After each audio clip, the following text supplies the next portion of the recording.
वैसे आज बहुत लोग हैं तो मैं अपना नाम बता देती हूँ। नाम मेरा सोमलता है और मेजर हिंदी है और मैं आप लोगों के सामने आज जो दुनिया में प्लास्टिक की क्या स्थिति है उस पर मैं बताने जा रही हूँ। सबसे पहले थोड़ा सा इसके बारे में जानते हैं कैसे इसकी जो स्टार्टिंग हुई है।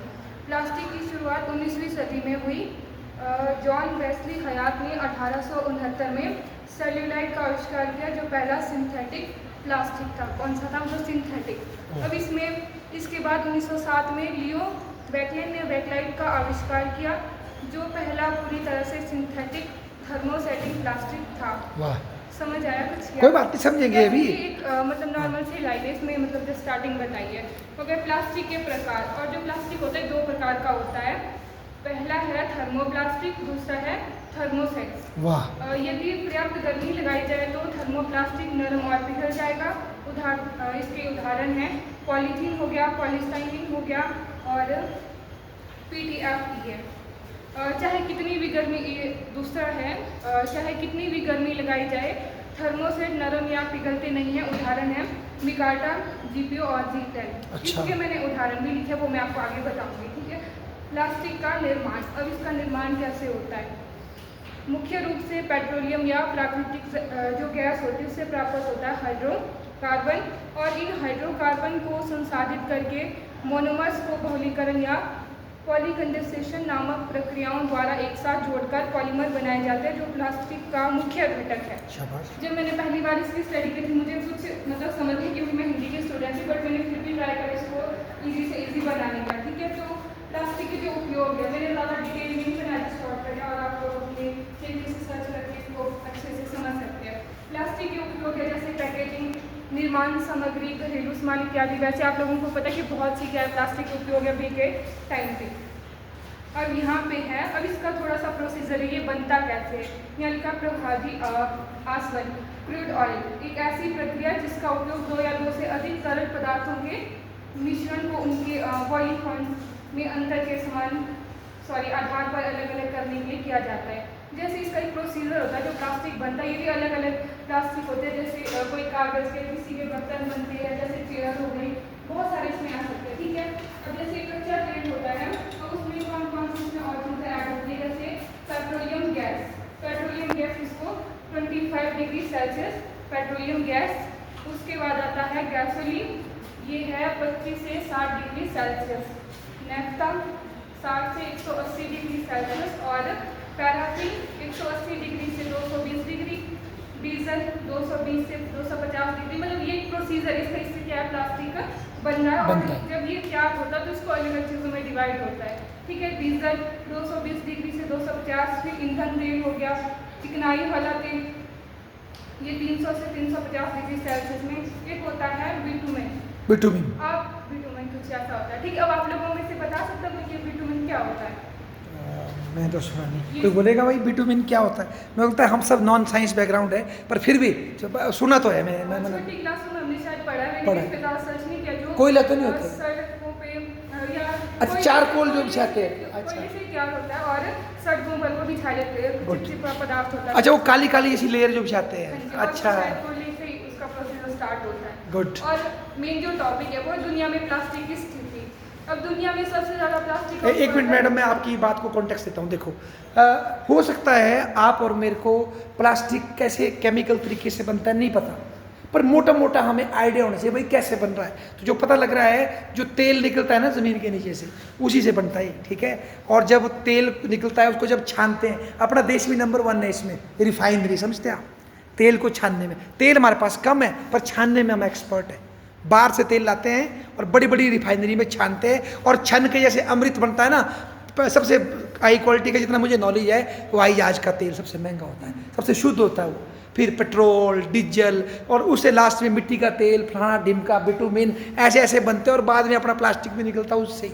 इसीलिए दुनिया के जो तेल पैदा करने वाले देश हैं, दुनिया के कौन से देश जो तेल पैदा कर रहे हैं, रशिया, सऊदी अरेबिया, अमेरिका, जो भी इस तरह के देश है, वो नहीं चाहते कि यूएनओ की कोई संधि हो किसके ऊपर, प्लास्टिक के ऊपर कोई संधि ढंग से हो। आजकल चली है वार्ता, क्योंकि अगर संधि होगी तो उनका जो तेल से जो प्लास्टिक बनता था वो चीज़ क्या हो जाएगी, घाटा हो जाएगा उनको। इसीलिए वो देश विशेषकर प्लास्टिक पे होने वाली संधि के क्या है, खिलाफ, उनको नुकसान हो रहा है उससे। ठीक है, आगे बोलो बिटिया, शाबाश।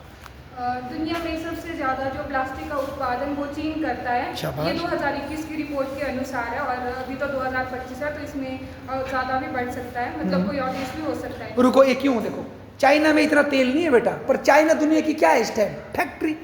तो वो ये जो कच्चा जो प्लास्टिक है वो लाता होगा बाहर से, इंपोर्ट करता होगा, फिर उससे खिलौने बोने जो बनाता है वो बनाता है, पर प्रोड्यूस वो चीज़ें बना रहा है, उससे पैदा वो नहीं कर रहा। ठीक है, आगे बोलो, शाबाश बेटा। अनुसार वैश्विक प्लास्टिक का 32% चीन में हुआ था ठीक है। उत्पादन। दूसरे नंबर पे है उत्तरी अमेरिका, जो 18% प्लास्टिक उत्पादन के लिए जिम्मेवार है। शाबाश। ये गूगल रिसर्च के अनुसार है, लेकिन वर्तमान समय में तो ये अलग अलग देश हो सकते हैं। शाबाश। अगर प्लास्टिक कचरे की बात करते हैं, अब जो यूज़ वाला जो कचरा होता है, चीन में सालाना 8 करोड़ टन और भारत में 94.8 लाख टन प्लास्टिक कचरा पैदा होता है। जितना लोग यूज़ करते हैं, ये है यूज़ करा कितना 8 करोड़ और 94 भारत में बहुत ज़्यादा है। भारत में प्लास्टिक का उत्पादन, अब भारत की बात करते हैं, मुख्यतः महाराष्ट्र, गुजरात, तमिलनाडु और उत्तर प्रदेश में प्लास्टिक तैयार किया जाता है। भारत में सबसे ज़्यादा प्लास्टिक प्रदूषण दिल्ली में होता है, और इसके बाद महाराष्ट्र का स्थान आता है। अब जो दिल्ली, जैसे सर ने भी बात करी हुई क्लास में, कि दिल्ली एक ऐसा वो स्टेट है जहाँ पे क्या पॉल्यूशन बहुत ज़्यादा है। और मैं आप लोगों को एक मैंने सामने जो देखा है, ठीक है, मैं दिल्ली 2 बार गई हूँ, वो वहाँ का जो एनवायरनमेंट है वो मैंने सामने देखा है। जैसे हम लोग ट्रैवल करे थे वॉल्वो में, शीशे वगैरह बंद होते, बट वहाँ की जो हवा है वो किस तरीके से हम लोगों को डैमेज करती है। अब जैसे मेरे जैसे जो लोग हो गए जिनकी इम्यूनिटी बहुत ज़्यादा मतलब कम है, उन लोगों को बहुत बुरी कंडीशन हो जाती है। हम यहाँ से गए थे किसी काम के लिए, कुछ मतलब कि एक मीटिंग बोल सकते हैं, मीटिंग अटेंड करने, और जब मैं यहाँ से वहाँ गई मंडी, और मंडी से आगे का जो जितना भी एरिया, वहाँ पे सुबह के टाइम पे इतना कोहरा मचा हुआ था, जो गलियाँ इतनी गंदी थी, और वहाँ का जो एनवायरनमेंट है पूरी तरह से। और सबने क्लास में एक और बात करी थी, जो कूड़े का पहाड़ कुछ ऐसा बोला था। हाँ, बहुत बड़ा टीला है वो। हाँ जी, और वो भी हमने देखा, और वहाँ से जब गुजर रहे थे इतनी स्मेल आ रही थी, और वो जो पहाड़ था उसके ऊपर लोग चल भी रहे थे, लोग मतलब वहाँ के लोगों का जो, और जो खाने पीने का वहाँ पे अब देख सकते हैं, जो कूड़ा कचरा वाला एरिया है, वहाँ पे लोग खाने के लिए बढ़िया से अपना जो बिजनेस है वो तो कर रहे हैं, लेकिन वहाँ पे मक्खियाँ हैं, कूड़े करकट। और मैं सच्ची बात बताऊँ, 2 दिन हम दिल्ली में रहे, मैंने चाहे मैंने जंक फूड खाया, जो नॉर्मल चीज़ कुरकुरे होते, लेकिन वहाँ का खाना जो था ना, वो मेरे खाने की हिम्मत नहीं थी, क्योंकि इम्यूनिटी इतनी कमज़ोर थी। ये तो दिल्ली का जो ये एग्जाम्पल दे रही, मैंने लाइव देखा है। और जो वहाँ कूड़े का जो ढेर था उसको देख के तो शौक, मतलब ऐसे जैसे नॉर्मल पहाड़ होते हैं ना, उन लोगों ने उससे भी बड़ा वो पहाड़ बना दिया दिल्ली का। ये मेरी लाइफ का सबसे पहला एक्सपीरियंस था, कि जो हमें क्लास में पढ़ाया जाता है, तो क्या ये सच में है, या मतलब अपनी आंखों से जब देखा तो मतलब बहुत अलग सा एक्सपीरियंस मिला वहाँ से। ठीक है, तो उसके आगे जब गए, मतलब जर्नी पे लंबी थी, लेकिन वहाँ पे मैंने इन चीज़ों पे ज़्यादा नोटिस किया। सुबह 6 बजे पहुँचे, वहाँ रहने के लिए रूम, अब रूम की जो कंडीशन है, वहाँ का पानी से ही स्मेल आ रही है, वहाँ पे सब 2 दिन भी रहना है तो कैसे रहना है। ठीक है, तो हम तो कुछ सामान साथ लेकर गए थे, बट इसका जो वहाँ के लोगों पर जो असर पड़ा वो बहुत ज़्यादा है। अब दिल्ली देखो यहाँ से कितना दूर है, 400 उतना ज़्यादा नहीं बोल सकते। आज वहाँ कंडीशन हो रही है, कल दिन हमारे यहाँ भी हो सकती है, यदि हम लोग जागरूक नहीं होते हैं। ये भी सोचने वाली बात है। यहाँ मनाली साइड मैंने नोटिस किया, अब तो अपने कुल्लू में भी हो रहा है, भुंतर में भी धीरे धीरे बन रहा है। तो इस चीज़ को कम करने के लिए मैं ये नहीं बोलती कि प्लास्टिक का यूज़ कम करो, मतलब ये अभी के टाइम पे हमारी ज़रूरत है, बट किस तरीके, जैसे आगे मैंने इसमें लिखा टॉपिक में, वो भी मैं बताऊँगी। ये तो चलो बहुत ज़्यादा, इसको मैं किसी और दिन बताऊँगी जब नेक्स्ट टॉपिक मिलेगा। ठीक है, तो दिल्ली एक में अपर्याप्त अपशिष्ट प्रबंधन प्रणाली और प्लास्टिक कचरे के पुनर्चक्रण की कम पर भी एक समस्या, और वहाँ पे जो लोग इसके अपशिष्ट प्रबंधन प्रणाली, इसकी भी बहुत बड़ी समस्या है, जिस वजह से ये तो ऑब्वियसली दिखती बात है कि जहाँ पे इस चीज़ की रोकथाम के लिए कुछ कदम नहीं उठाए जा रहे हैं, तो वहाँ पे चीज़ बढ़ेगी ही बढ़ेगी। अब करते हैं थोड़ी ग्लोबली बात। पृथ्वी पर 5 टन प्लास्टिक के कचरे से जो हमारी धरती है वो 5 अरब टन प्लास्टिक के कचरे से ढकी हुई है। अब स्टार्टिंग में हम पढ़ते थे कि जो हमारी पृथ्वी है उसका 75% जो हिस्सा है वो पानी से, बट अभी के टाइम पे जो प्लास्टिक है उससे ढकी हुई है। और एक टन में, चलो तो एग्जाम्पल मैंने, 1 टन में 1000 किलोग्राम होता है। खुद आइडिया लगा सकते हैं आप लोग कि कितना कचरा हमारी पृथ्वी में हो रहा है। प्लास्टिक से। और ऐसी बात नहीं, प्लास्टिक क्या होता है, एक बार अगर ज़मीन पे है तो वो उसको मतलब क्या बोलते हैं उसको जैसे ख़त्म होने में काफ़ी ज़्यादा टाइम लगता है, सड़ने में। ठीक हाँ बोला जी, जी। ठीक है। अब इसके जो प्लास्टिक के एडवांटेजेस एंड डिसएडवांटेजेस, ठीक है। अब देखो फ़ायदे भी इसके बहुत हैं और नुकसान भी इसके बहुत हैं। पहली चीज़ है हल्का और मजबूत, ठीक है। दूसरा ढालने में आसान, मतलब अगर जल्दी में कहीं जाना हो सामान वगैरह, ये सारी चीज़ें मतलब जो डेली बेस के यूजेस में होते हैं। संक्षारण प्रतिरोधी हो गए, इंसुलेटिंग, कम लागत, मतलब सस्ते में मिल जाता है। ये इसके एडवांटेज शॉर्टकट में लिखे हैं। और डिसएडवांटेज सॉरी, ठीक है, गैर नवीकरणीय। अब ये तो आपको पता है, सबसे पहली चीज़ ये हमारे पर्यावरण को क्या कर रहा है, खराब कर रहा है। स्वास्थ्य समस्याएं कितनी हो रही है, बहुत ज़्यादा। एग्जाम्पल के लिए बीमारियाँ इसी चीज़ से बन रही है, प्लास्टिक से। हाँ, विशेषकर इसमें बेटा जो माइक्रो प्लास्टिक है ना, ज़्यादा खतरनाक है। अच्छा आगे बोलो, शाबाश। ठीक है। उसके बाद है वन्य जीवों के लिए खतरा। अब जो पारिस्थितिकी तंत्र है, अब इस पृथ्वी पे जो पारिस्थितिकी तंत्र है उसमें सारी चीज़ें होना बहुत ज़्यादा ज़रूरी है। और ये वन्य जीवों के लिए भी क्या एक खतरा बन रही है। पुनर्चक्रण, ये भी इसके क्या डिसएडवांटेजेस है, ठीक है। प्लास्टिक के यूज़ को कम कैसे किया जा सकता है, क्या आप लोगों में से कोई बता सकता है अपने अकॉर्डिंगली प्लास्टिक को कम कैसे किया जा सकता है? क्योंकि हमें पता है कि प्लास्टिक को एकदम से ख़त्म नहीं किया जा सकता है, लेकिन कम तो किया जा सकता है। तो कोई बता सकता है? बोलो भाई, कोई बताएगा क्या, कैसे कम कर सकते हैं प्लास्टिक का यूज़? भाई आप बता सकते हैं दोनों में से कोई लड़का या लड़की कैसे कम कर सकते हैं भाई प्लास्टिक का यूज़? हैं, बताओ भाई, कोई बताएगा? अभिराम जी, कुछ आइडिया है आपको कैसे कम कर सकते हैं? इसमें एक बेटा कुछ लोगों की एक फिलॉसफी, उसको बोलते हैं ज़ीरो वेस्ट लाइफ, ZBL कुछ ऐसा, ज़ीरो वेस्ट लाइफ। वो बोलते हैं हम लाइफ में कम से कम ऐसी चीज़ें खाएंगे जिससे रैपर बनता है या जिससे कोई चीज़ वेस्ट होती है। कपड़े भी ऐसे पहनेंगे जैसे मान लो जैसे जहाँ हमारे सेल लगती है ना पुराने कपड़ों की, विदेशों से आते हैं, वो भी पहन लेंगे, कोई बात नहीं। क्योंकि जितना हम जिंदगी में कम वेस्ट पैदा करेंगे उतना अच्छा। कई तो उनमें से टूथपेस्ट भी नहीं बनाते, अपना ही टूथपेस्ट बनाते हैं ताकि रैपर कम से कम पैदा हो। तो कई सोचे हैं इस तरह की। आगे बोलो शाबाश। मैंने कुछ पॉइंट्स लिखे इसमें, जैसे हल्का सिंगल यूज प्लास्टिक का यूज करना है, जैसे पानी की बोतलें हो गई, हाँ। मतलब इसमें हम अपने बर्तन, कोल्ड ड्रिंक हो गए, हाँ शाबाश। प्लास्टिक बैग हो गए, हाँ। जैसे भोजन वगैरह जैसे हम लाते हैं ना उसमें प्लास्टिक है तो उसकी जगह हम बर्तन में ला सकते हैं। स्ट्रॉ हो गया, कप इत्यादि हम कम से कम यूज करें, शाबाश। पुनः प्रयोज्य वस्तुओं का उपयोग करें जो दोबारा यूज हो सकते हैं, जैसे कपड़े के बैग हो गए, स्टील या कांच के कंटेनर हो गए, जैसे खाने को स्टोर करने के लिए धातु या बांस, शॉवर तेल की जगह साबुन। अभी के टाइम पे तो डेली यूज़ की चीज़ें भी काफ़ी ज़्यादा इसमें आती है, पैकेट में प्लास्टिक से ही तैयार होती है। और उसके बाद हम प्लास्टिक कचरे का पुनर्चक्रण करें, रिसाइकलिंग केंद्रों में ले जाना चाहिए। और इसमें एक टॉपिक और भी बनता है जो रिसाइकलिंग केंद्र है, इसके बारे में भी हमें नॉलेज होना चाहिए कि रिसाइकलिंग केंद्र कहाँ है और इसमें कैसे करना है, इसका प्रोसीजर। इसके लिए हम अलग से टॉपिक बनाएंगे, ठीक है। कचरा सही ढंग से डिब्बे में डालें, ये भी आपने देखा होगा अभी के टाइम पे, जैसे हरा होता है, शायद लाल कलर का, जो नहीं हरा और नीला, हाँ, हरा नीला पीला है, 3-4 गीले तरह। और सूखे कचरे के लिए अन्य सुझाव है, जैसे थोक में खरीदे ताकि पैकेजिंग, क्योंकि अभी के टाइम पे जो मार्केट में सामान मिलता है उसमें हर चीज़ में क्या होता है, प्लास्टिक का उपयोग होता है। और अगर थोक से अगर हम खरीदते हैं तो वहाँ पे शायद कुछ कम, क्योंकि पैकेजिंग आगे आगे को ज़्यादा होती है।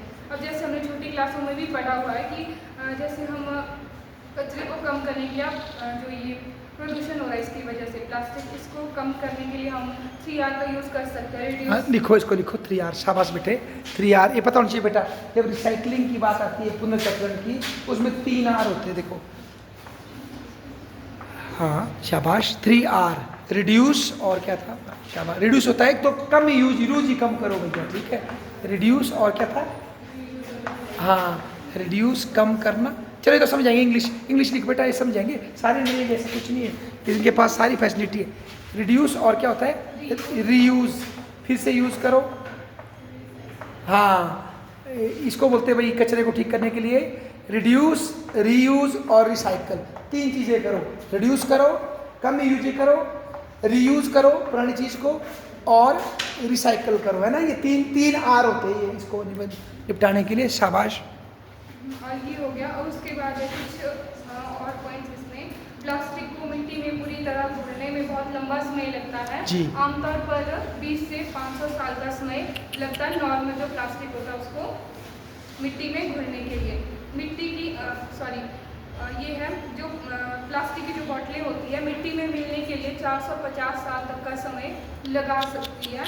और लंबे समय तक चलने वाला जो प्लास्टिक है वो है पॉलीइथिलीन। अच्छा, ये जो काफ़ी लंबे समय तक मिट्टी में नहीं घुलता है। लोग खासकर प्लास्टिक कचरे को नदियों में, ये क्वेश्चन है मेरा आप लोगों से कि लोग खासकर प्लास्टिक कचरे को नदियों में ही क्यों फेंकते, खासकर हमारे यहाँ के लोग। मैंने देखा भी और ये तो चलो सर्चिंग में भी मिला मुझे कि हमारे यहाँ के लोग खासकर जो कूड़ा करकट है ना उसको नदियों में फेंकते हैं। क्या कारण है ना? बहुत अच्छा क्वेश्चन है, ये बड़ा मज़ा आएगा। यस मैडम, आप बताओ। ज़्यादातर लोग, आप तो नहीं फेंकती, नदियों में क्यों फेंकते हैं कचरे को, प्लास्टिक के कचरे को? बोल सकते कुछ पॉइंट? इनके पास कोई पॉइंट नहीं। किसके पास है? हाथ खड़े करो, आप बताओ बेटा, क्यों फेंकते नदियों में, क्यों फेंकते कचरा? लोडालपुर में देखो नदियों में ही फेंकते, कारण क्या है? सर मुझे लगता है ऐसा कि लोगों को ऐसा लगता है कि यहाँ नहीं रहेगा, ये आगे तो जाएगा ही जाएगा। गुड, क्या पॉइंट दिया इन्होंने। नदी में फेंकने से फायदा ये होता है वो उसको बहा के आगे ले जाती है। यस बेटे, आप बोलो क्यों फेंकते नदी के पास, नाले के पास? गेस कर सकते हैं और बोलो। अरे पढ़े नहीं, इसे पढ़ने की जरूरत है, दिमाग की जरूरत है। आप बोलो बेटे, कोई बोल सकता है? ताविराम जी, आपका क्या, क्यों फेंकते नदी के पास लोग? सर फर्स्ट तो पीपल नहीं अवेयर है, हाँ। और दूसरा यहाँ की गवर्नमेंट ने यहाँ पर वेस्ट मैनेजमेंट नहीं किया ढंग से ना, इसलिए लोग कहाँ फेंक देते हैं? सर नीचे फेंक देते नदियों में। हाँ। और सर नीचे भी कुल्लू में देख रहे हैं हम, नीचे बस स्टैंड पर बड़ा ही है, मतलब यही नहीं है, मशीनें ही नहीं है हमारे पास। फिर बारिश में वो फिर नदी में चला बारिश जाता है। में वो बड़ा बुरा ही है, अगर बदबू ही है नीचे। पीछे भी खबर लगी थी ना कि भाई कुल्लू के कचरा सारा नदी में बारिश में हाँ जी। गंगा मैया, हमारी ब्यास मैया ले गई है ना। सर ये रीज़न हो सकता है गवर्नमेंट को यहाँ पर वेस्ट मैनेजमेंट के लिए प्रॉपर मशीन सिस्टम लगाना पड़ेगा। अच्छा, तब होगा इसका सर सोल्यूशन प्रॉपर है। क्या बात बोली है ना, शाबाश, बहुत बढ़िया। कोई और अपना पॉइंट देगा? बोलो शाबाश बेटा, आगे बोलो शाबाश। पहला जो इसका है वो है अनुचित अपशिष्ट प्रबंधन। अच्छा, मतलब इम्प्रूवर वेस्ट मैनेजमेंट। क्योंकि हमारे जो बोल सकते हैं स्टेट में एक अच्छी वो नहीं है जिससे कि हम उसको एक जगह उसका प्रबंधन कर सकें। मान के चलो यहाँ पे भोजनापुर के पास से कच्चा, तो इसको किसी ऐसी जगह रखा जाए जहाँ पे लोग कम हो, मतलब लोगों को सर्वाइव करने में दिक्कत ना हो। क्योंकि पता है कि हर घर से कूड़ा तो निकलेगा, बट उसको स्टोर करने के लिए, उसको ख़त्म करने के लिए ऐसी जगह होनी चाहिए जहाँ पे लोगों का आना जाना कम हो, क्योंकि इससे बीमारियाँ बनती हैं। अब सेकंड चीज़ है नदियों का उपयोग लोग क्यों करते हैं? क्योंकि जैसे यहाँ पे किसी ने बताया था कि हाँ। फेंकने में आसान और आगे चला जाता है, ठीक है। यही चीज़ें यहाँ के लोग क्या करते हैं, अपने एरिया में नहीं रखना, आगे चला जाए वो ज़्यादा बेस्ट है, ठीक है। तो ऐसा नहीं करें, इसको बोल सकते हैं जागरूकता की कमी। अभी के टाइम पे जो नदियों में फेंकने का जो सबसे बड़ा रीज़न है वो है जागरूकता की कमी। क्योंकि पुराने समय के लोग ये चीज़ करते थे, नदी नालों में फेंक बहुत कम उस टाइम था। लेकिन अभी के टाइम पे क्या करते हैं, अभी टाइम पे जो यूथ है वो पढ़ी लिखी हो चुकी है, फिर भी उनमें वो जागरूकता नहीं है कि वो उस चीज़ को समझ। ठीक। आर्थिक कारक, ठीक है, इकोनॉमिक फैक्टर्स ये भी इसमें हो सकता है। औद्योगिक गतिविधियाँ इसमें आती है, जैसे कारखाने वगैरह, ये जो बड़ी बड़ी जो इंडस्ट्री जो सामान बना, जैसे। रुको, मैं इसमें बेटा ऐड करता हूँ। देखो, मैं बताऊँ आपको, वैसे ये रिसाइकलिंग है ना, ये सबसे बड़ा झूठ है। अगर आप हो सके कोई बच्चा पढ़ के आओ इसके बारे में, रिसाइकलिंग का फेलियर, कोई आर्टिकल नेट में मिल जाएगा आपको, कैसे रिसाइकलिंग फेल हुई है। बहुत बड़ा झूठ है। आप बोलते रिसाइकलिंग करेंगे, जो प्लास्टिक होता है ना भारत में जनरेट या कहीं भी, उसमें से 4 या 5% ही अच्छा प्लास्टिक है जिसका क्या हो सकता है रिसाइकल, बाकी वो सड़ जाता है, वो जलाने योग्य है। जलाएंगे तो उससे वो गैसें बनेगी, है ना। तो आप घटिया क्वालिटी का पैदा ही क्यों कर रहे हैं जो आप रिसाइकल नहीं कर सकते? और इसका कारण ये जैसे बता रहे हैं, जो ये देखो इनको बोलते हैं FMGC बोलते हैं ना, फास्टर मूविंग कंज्यूमर गुड्स। ये साबुन, शैम्पू, ये जो इस तरह की जो कंपनियां हैं, है ना, ये यूनिलीवर वगैरह करोड़ों रुपए कमाती है जो आप सामान खरीदते हैं, और बाद में वो सारा नदी नालों में पहुंच जाता है। क्या करेंगे उसका? तो जब तक ये जो कंपनियां ये जो प्लास्टिक बना रही है, इनके ऊपर शिकंजा नहीं कसेगा और इसकी मात्रा को कम नहीं किया जाएगा, कोई राहत नहीं है इसका। इसके लिए भारत सरकार ने एक छोटी सी कोशिश की थी, उसको बोलते हैं हम EPR। लिखो ना बेटा वहाँ, EPR, extended producer liability. EPR है ना, एक्सटेंडेड प्रोड्यूसर लाइबिलिटी, मतलब जो पैदा करेगा, है ना, उसकी रिस्पॉन्सिबिलिटी होगी। जो कंपनी कोई शैम्पू का बना रही है सैशे, उसकी जिम्मेदारी उनको भी इन्वॉल्व करना पड़ेगा। और दुनिया में कई इन्वायरमेंटलिस्ट ये मानते हैं हमें प्लास्टिक के यूज को ही क्या करना पड़ेगा, कम करना पड़ेगा। उसका अल्टरनेटिव जैसे बायोप्लास्टिक जो पौधे से बनता है, जो गल सकता है, या प्लास्टिक को खाने वाली कोई टेक्नोलॉजी हमें ऐसी पैदा करनी पड़ेगी, नहीं तो इसका कोई चारा नहीं है। क्योंकि ये तो इतना पैदा होगा, कितना जलाएंगे आप, मतलब है ना। तो इसका अल्टरनेटिव भी ढूंढना पड़ सकता है। शाबाश, आगे बोलो बेटा। अभी इसके जो नदियों में कचरा फेंकने के प्रभाव है, सबसे पहली चीज़ आप लोगों को पता ही होगी, वो है जल प्रदूषण। दूसरा है जलीय जीवन को खतरा। अब जैसे जो ये सारा कूड़ा करकट हम नदियों में फेंकते हैं तो वो लास्ट में कहाँ मिलता होगा? ऑब्वियसली बात है, समुद्र में या महासागर में, जहाँ पे भी जाता होगा, वहाँ पे जो बड़े बड़े जलीय जीव है जो हमारे जीवन को बचाते हैं, ठीक है, उनको क्या है, खतरा हो सकता है। गुड। पारिस्थितिकी तंत्र को नुकसान, जैसे स्वास्थ्य जोखिम इत्यादि इसमें आते हैं। शाबाश। हमें समाधान, हाँ। अपशिष्ट प्रबंधन प्रणालियों में सुधार, हाँ। इसमें भी जागरूकता ही आता है कि हमें जागरूकता को बढ़ाना चाहिए। कानून और नीतियाँ लागू करना, ये भी जब तक हम खुद से कानून और नीतियाँ नहीं बनाएंगे, सरकार उसके बाद आती है। पहले जो बोलते हैं ना, देश के प्रत्येक नागरिक की जिम्मेदारी होती है, तो अगर एक एक क्या करेगा, कानून और नीतियाँ खुद से बनाएगा कि मुझे यहाँ नहीं फेंकना, ये जो अपने अकॉर्डिंग, ठीक है, तो इसका समाधान हो सकता है। समुदाय की भागीदारी, जैसे अभी गांव से अगर स्टार्ट करते हैं, वहाँ पे भी पंचायत आती है, ठीक है, अपन धीरे धीरे छोटी छोटी चीज़ों से बहुत बड़ी बड़ी चीज़ों का समाधान होता है। तो इसी तरीके से इस चीज़ का भी समाधान निकल सकता है। सिंगल यूज प्लास्टिक पर प्रबंध, मतलब जो एक बार यूज़ करते हैं उस प्लास्टिक पर प्रबंध अगर हो सकता है तो बहुत अच्छे से इसका समाधान हो सकता है। बाकी जो भी मैंने इसमें चीज़ें बताई, कुछ मिस्टेक भी हो सकती है, क्योंकि उतना डीपली में इस टॉपिक पे नहीं गई, मैंने जस्ट इसका ओवरव्यू पकड़ा और आप लोगों को बताया। बाकी अपने नॉलेज और एक्सपीरियंस के अकॉर्डिंग जो मैंने सामने देखा वो चीज़ मैंने बताई। बाकी जो मिस्टेक रही तो उसके लिए सॉरी। बाकी ठीक है, बहुत बहुत धन्यवाद भाई।